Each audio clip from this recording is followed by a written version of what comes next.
Hello नमस्कार बच्चों, स्वागत करते हैं अपने इस प्यारे से यूट्यूब चैनल आस्तिक बायो आर्ट में। मैं आपका बड़ा भाई आस्तिक राव स्वागत करता हूं अपने इस प्यारे से यूट्यूब चैनल।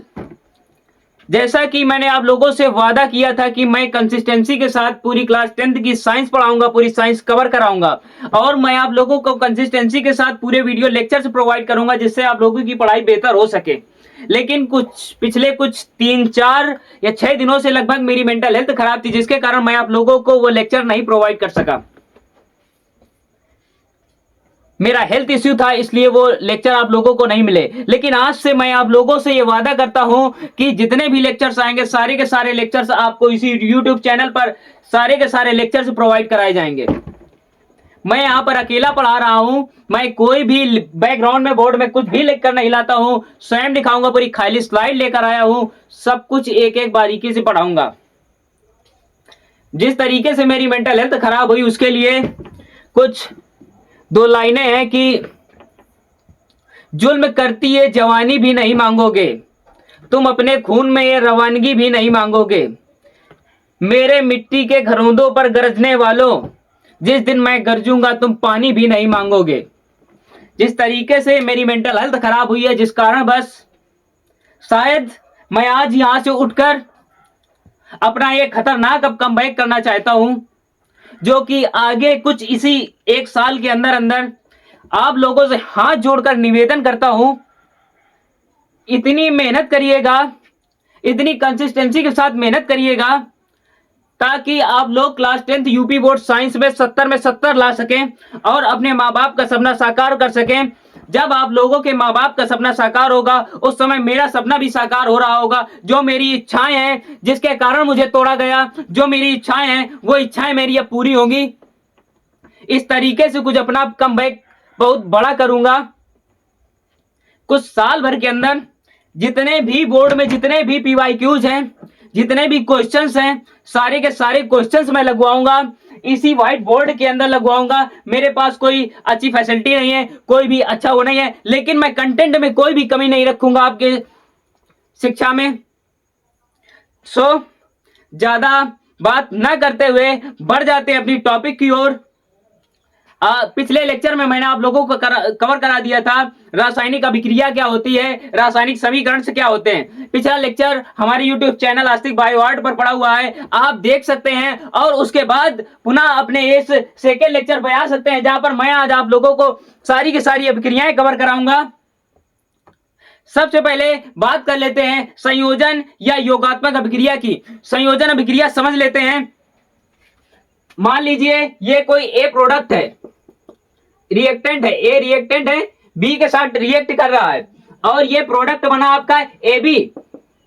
इससे जाहिर होता है वह रासायनिक अभिक्रिया जिसमें 2 या 2 से अधिक अभिकारक मिलकर एकल उत्पाद का निर्माण करते हैं, उसे हम संयोजन या योगात्मक अभिक्रिया कहते हैं। एक बार पुनः समझ लीजिए, वह रासायनिक अभिक्रिया जिसमें 2 या 2 से अधिक अभिकारक मिलकर एकल उत्पाद का निर्माण करते हैं, उसे हम संयोजन अभिक्रिया कहते हैं। आइए इससे हम परिभाषा के माध्यम से लिख लेते हैं, जो कि आपके बोर्ड एग्जाम में एमसीक्यूएस में भी रिएक्शन देकर अभिक्रिया पूछ ली जाती है और ये रिएक्शन के साथ परिभाषा में भी अभिक्रिया आती है। सबसे पहले हेडिंग लगी हमारी संयोजन या योगात्मक अभिक्रिया। अब इसको परिभाषा के माध्यम से लिखते हैं। जब 2 या 2 से अधिक अभिकर्मक मिलकर एकल उत्पाद का निर्माण करते हैं,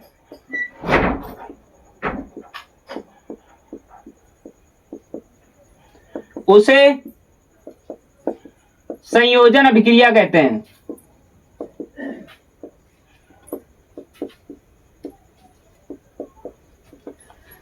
वह रासायनिक अभिक्रिया जिसमें 2 या 2 से अधिक अभिकारक मिलकर एकल उत्पाद का निर्माण करते हैं, उसे हम योगात्मक अभिक्रिया या संयोजन अभिक्रिया का नाम देते हैं। आइए इसका उदाहरण देख लेते हैं क्या होता है।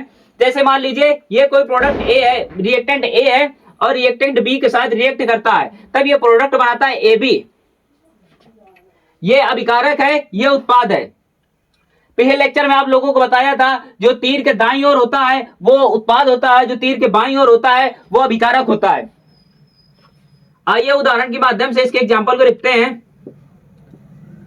NH3 plus HCl change into NH3 ammonia, ये HCl हाइड्रोक्लोरिक अम्ल, इसको जब हम रिएक्ट कराएंगे तो ये बनाएगा NH4Cl।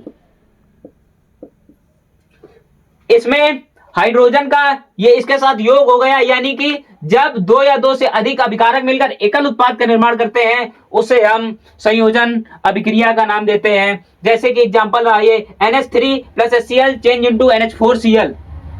अब इसको हम बैलेंस कर लेते हैं। बैलेंस देखिए, एक क्लोरीन इधर है, एक क्लोरीन इधर है, हाइड्रोजन 4 इधर है, 1 2 3 4 हाइड्रोजन इधर, नाइट्रोजन 1 है, दोनों पूरा रिएक्शन बैलेंस है। अब इसके बाद एक ही याद रखिए, उसके बाद आ जाते हैं वियोजन अभिक्रिया पर। हेडिंग लगाइए वियोजन अभिक्रिया, हेडिंग लगाइएगा वियोजन अभिक्रिया।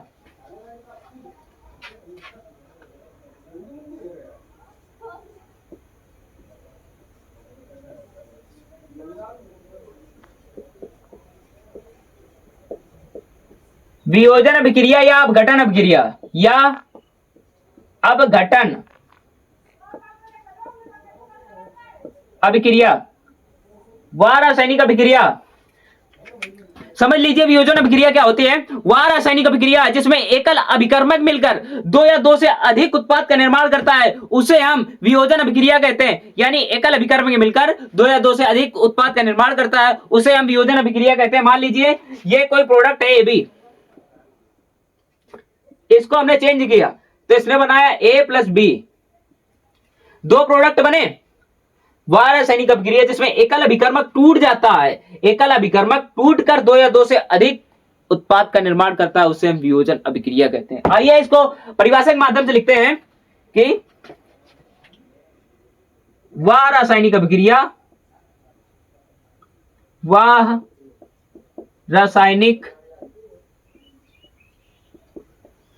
अभिक्रिया जिसमें एकल अभिकर्मक टूटकर दो या दो से अधिक उत्पाद का निर्माण करता है उसे हम वियोजन अभिक्रिया कहते हैं। वह रासायनिक अभिक्रिया जहां पर एकल अभिकर्मक टूटता है और दो या दो से अधिक उत्पादों का निर्माण करता है उसे हम वियोजन अभिक्रिया कहते हैं। आइए इसको भी उदाहरण के माध्यम से लिख लेते हैं।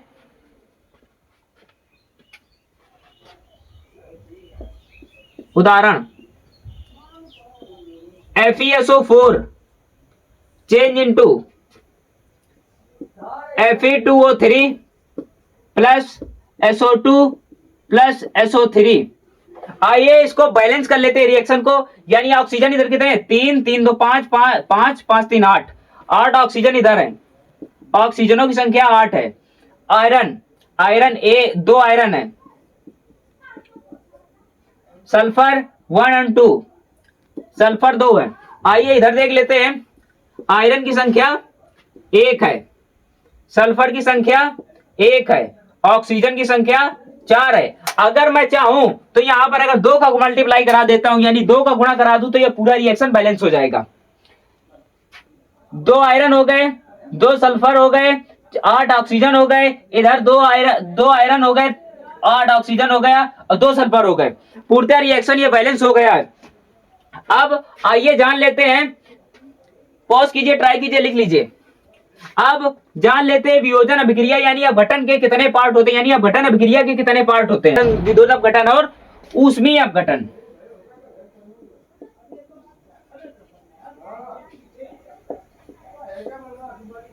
आइए अब इनको तीनों को बारी बारी से पढ़ेंगे। सबसे पहले अपघटन के 3 पार्ट होते हैं, प्रकाश अपघटन, विद्युत अपघटन और ऊष्मीय अपघटन। हेडिंग लगाइएगा ऊष्मीय अपघटन। सबसे पहले हेडिंग क्या लगेगी? ऊष्मीय अपघटन।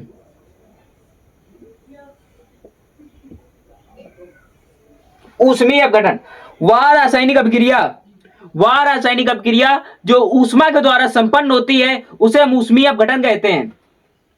लिख लीजिए, वह रासायनिक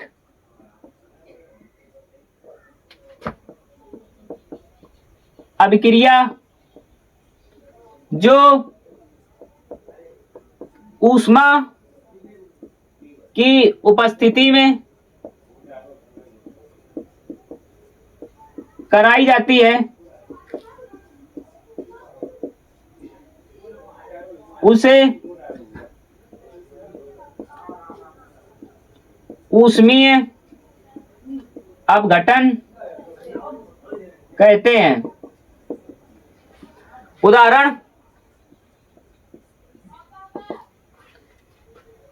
CO3 चेंज इनटू ऊष्मा लिखा जाएगा इधर, CaCO3 change into CaO plus CO2। ये आपकी हो गई ऊष्मीय अपघटन। ऊष्मीय अपघटन वह रासायनिक अभिक्रिया जो ऊष्मा द्वारा या ऊष्मा की उपस्थिति में कराई जाती है उसे हम ऊष्मीय अपघटन कहते हैं। एग्जाम्पल इसका रहा CaCO3 change into CaO plus CO2। जब हम कैल्शियम कार्बोनेट यानी चूना पत्थर को हाई टेम्परेचर देकर उसे गर्म करते हैं तब ये calcium oxide plus carbon dioxide में टूटता है। ये रहा इसका रिएक्शन। उसके बाद बात कर लेते हैं प्रकाश अपघटन की।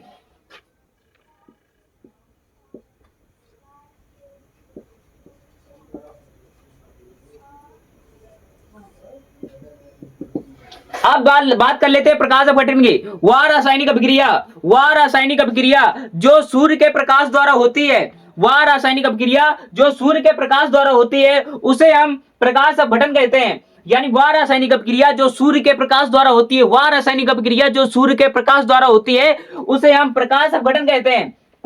आइए इसकी भी परिभाषा लिखते हैं। वह रासायनिक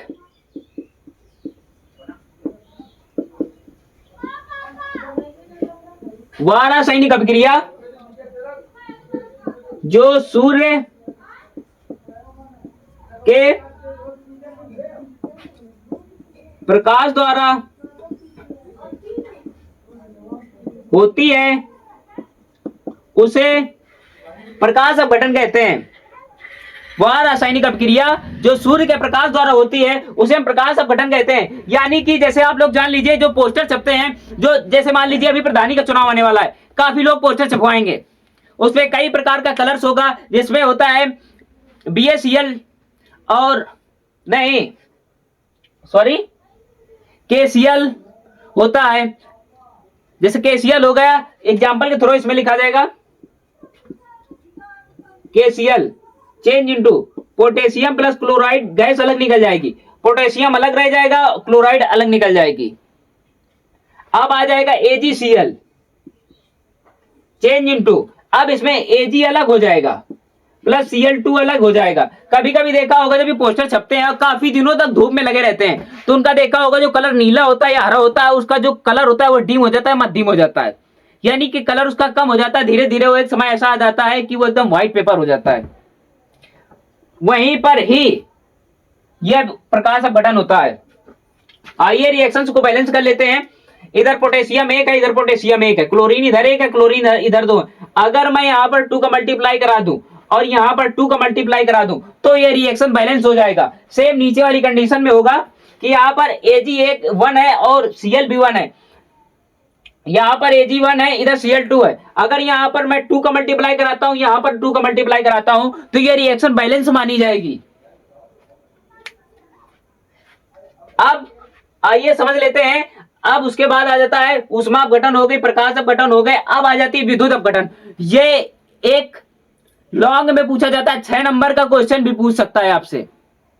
ये आपकी केमिस्ट्री की किताब में यानी कि क्लास 10 साइंस की किताब में इसका क्रियाकलाप भी दिया है। आइए इसको हम बिल्कुल बेसिक से समझते हैं। कोई हाई अपाड़ा रिएक्शन नहीं है, इसको तोड़ फोड़ कर समझेंगे, पूरी जी जान लगा देंगे।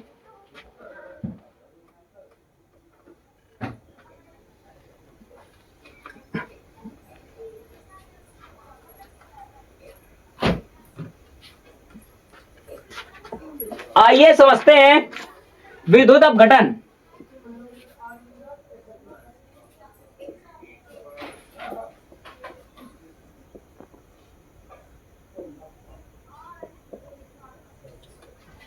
जब किसी जलीय विलयन में, आइए अभिक्रिया को समझते हैं। जब किसी जलीय विलयन में विद्युत धारा प्रवाहित की जाती है तो वह अपने अपने आयंस में टूट जाता है। मान लीजिए ये H2O है, पानी है H2O, इसमें मैंने विद्युत धारा दी, विद्युत धारा दे दी। अब ये टूटेगा H2 प्लस O2 में। इधर हाइड्रोजन 2 है, इधर हाइड्रोजन 2, इधर ऑक्सीजन 2, इधर बैलेंस करना है तो हाइड्रोजन इधर अगर 2 लगा दिया जाएगा तो ये रिएक्शन पूरी बैलेंस हो जाएगी। समझ में आया? आइए इसको परिभाषा के माध्यम से लिखते हैं विद्युत अपघटन को। वह रासायनिक अभिक्रिया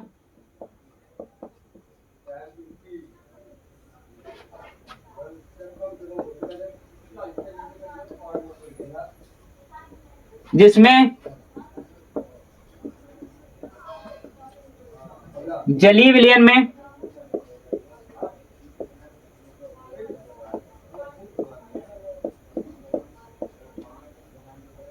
विद्युत धारा प्रवाहित की जाती है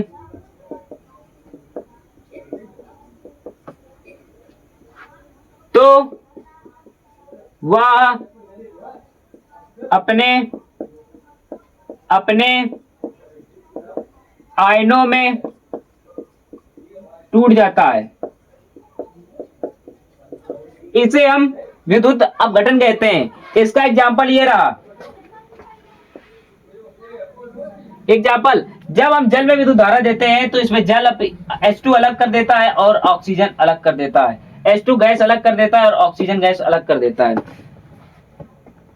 ये बात चमकी कि नहीं चमकी?